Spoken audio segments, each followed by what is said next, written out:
Découvrez le Géant, le tout nouveau pari de LeTurf et Genibet.fr. Trouvez un cheval placé dans toutes les courses de la Réunion du Géant et c'est gagné.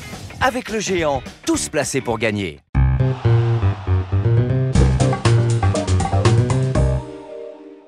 Bonjour à tous, heureux de vous retrouver sur le plateau de Paris Turf TV pour votre quotidienne reçue 5 sur 5, l'émission du Quintet Plus et du Top 5. Pour m'accompagner aujourd'hui, c'est toujours un plaisir de recevoir Laurent Notariani. Bonjour Laurent. Bonjour Philippe, bonjour à tous. On ne se quitte plus. C'est clair, mais ça va changer. Vendredi, direction Vincennes en nocturne, le prix Pythia, 2500 mètres, grande piste, corde à gauche bien évidemment. Un lot de qualité, on les connaît par cœur, ils viennent de s'entrebattre dans une course équivalente. Donc on reprend les mêmes et on recommence. On va reprendre les mêmes et on recommence. Bon, si les scénarios étaient écrits d'avance, ce serait trop beau. Mais effectivement, ce sont des concurrents qu'on connaît bien, ils seront 18, ils ont déjà combattu plusieurs fois entre eux. Et effectivement, vous citez donc la fameuse course de référence, le prix Jacques de Saint-Sauveur, où mon favori s'est imposé. Je n'ai pas été original, je l'ai placé en tête. C'est assez logique, allez on écoute votre sélection tout de suite Laurent. Donc en pole position, le 6 Akido, ensuite le 15 Udos Euler, le 13 Alpha Saltor, le 16 Valcogenila, le 7 Utinka Céloise, le 5 Anou 3, le 11 Ursule du Bouffet et enfin le 8 Going for Golzaz. Allez, votre favori, on y vient, le 6 Akido, qui vient donc de renouer avec le succès dans cette catégorie et sur le parcours du jour. Bon, on va pas s'étendre, on en attend une logique confirmation. On attend une logique confirmation, tout simplement parce que cette distance lui réussit à merveille. Il l'a rappelé dans cette épreuve où vraiment il a été formidable. Il est venu en progression, il a ensuite bien accéléré, il a pris tout le monde de court, il s'est imposé. Il confirmait d'ailleurs sa bonne maîtrise du parcours, vu que 6 de ses 7 succès ont été acquis sur les 2700 mètres de la grande piste.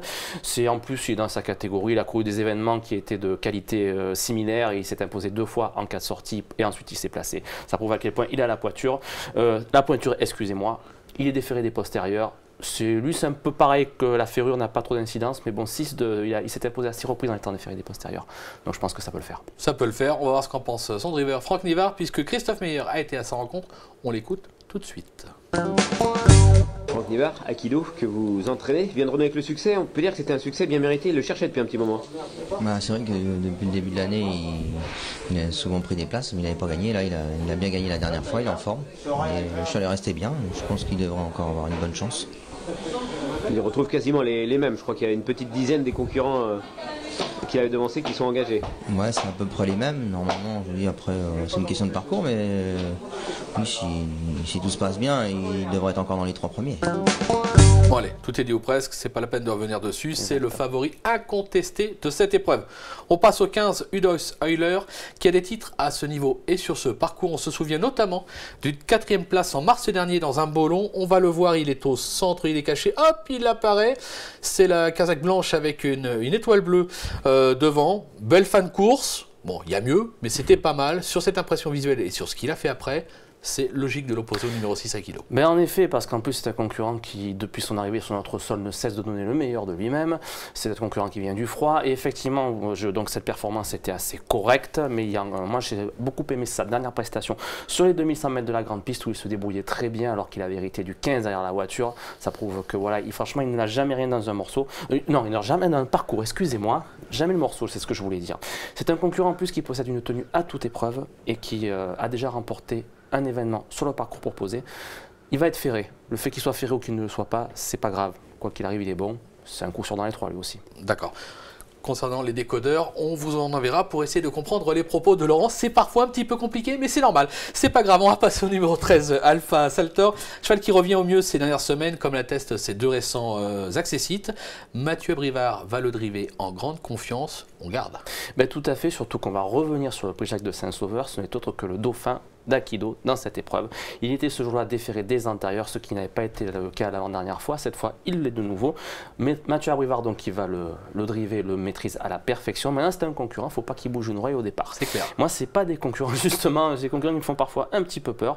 Mais même si on le reprend au départ, c'est un concurrent qui sait encore finir sa course comme il faut. Il faut juste voilà, qu'il ne frôle pas la correctionnelle. Mais voilà. C'est vrai que c'est un concurrent qui a sa chance. On va s'en méfier, mais c'est un cheval de classe entre guillemets. On va voir ce qu'en pense Mathieu Abrivard, puisque Christophe Meyer était également avec lui. On l'écoute. Ouais, la dernière fois c'était bien. Hein, le cheval avait fait une course de rentrée au trot monté. Il avait beaucoup de fraîcheur pour lui et il s'est vraiment bien comporté. C'est un cheval un peu la fatigue pendant le parcours.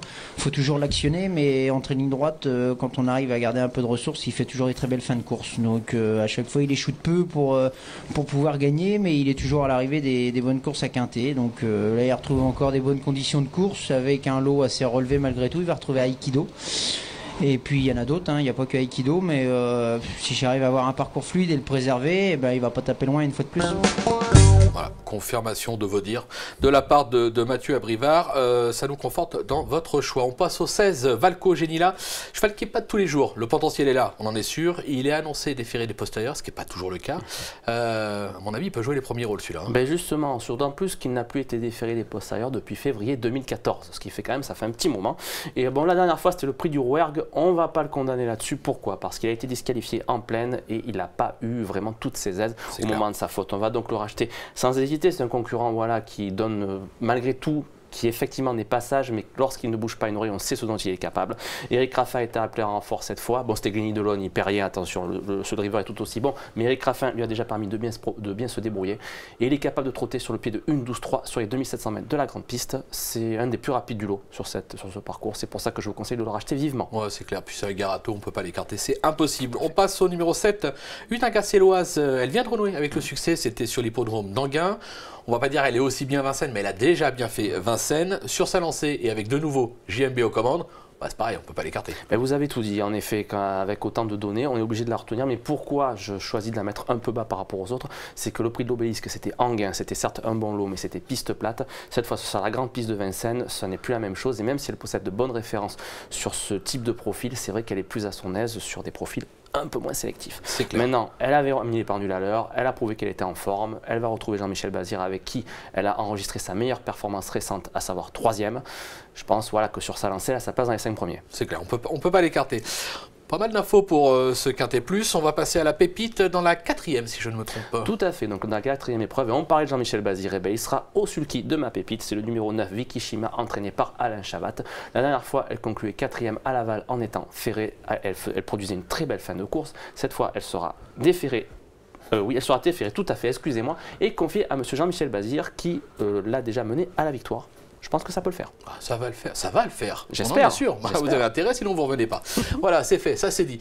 Merci beaucoup Laurent pour toutes ces informations. Merci à vous de nous avoir suivis. Bonjour à tous et à très vite sur le plateau. Au revoir. Merci, au revoir.